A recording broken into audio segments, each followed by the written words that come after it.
ভোদার বাল, আমি কি এখানে ধন খেতে পাঠাচ্ছি নাকি? হ্যাঁ, এটা কি হলো? আবার কি হলো মারাচ্ছ? শালা ঢ্যামনা মাকে কিছু বোঝে না। রান্নায় ভুদে এক ফোঁটা নুন নেই, বাল নেই, এটা কি রান্না হয়েছে? কেন, তোমাকে তো সকালবেলা লবণ এনে দিতে বলেছিলাম, তুমি কি এনে দিয়েছিলে? কি বাড়া, আমি এনে দিইনি বলে কি বাড়িতে আর কোনো লোক নেই নাকি? নাকি সবাই বসে বসে মাছ খাচ্ছিল? ভুদা এমনিতেই না খেয়ে খেয়ে আমার শরীরটা গাড়মারা হয়ে যাচ্ছে, আর উনি পুরো রান্নাটারই পোঙা মেরে দিয়েছে।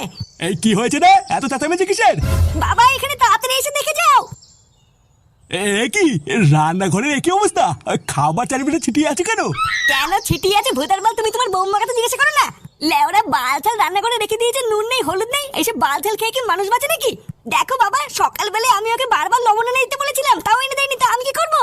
আমার লবণ তো এনে দিলই না, আর যেই বালছাল বন্ধু এসে ডাকলো অমনি দৌড়ে চলে গেল। এই কি বললি মাগি? তুই আমার বন্ধুদের বালছাল বললি? হ্যাঁ, তা বালচাল বন্ধুদের বালচাল বলবে না তো কি ভালো বলবে নাকি? শোরের বাচ্চা 2 টাকা ইনকাম করে ক্ষমতা নেই, তুই ভাতের থালা ফেলে দিলি। শালা বাড়চুদা ছেলে, কিছু বলি না বলে সেটাই খুব লস হয়ে গেছে, তাই না?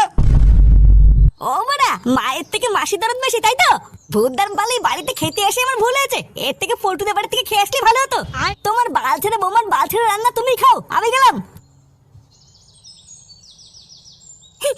কি বাবা, কোথায় যাচ্ছ? হ্যান্ডেল মারতে যাচ্ছি, যাবি?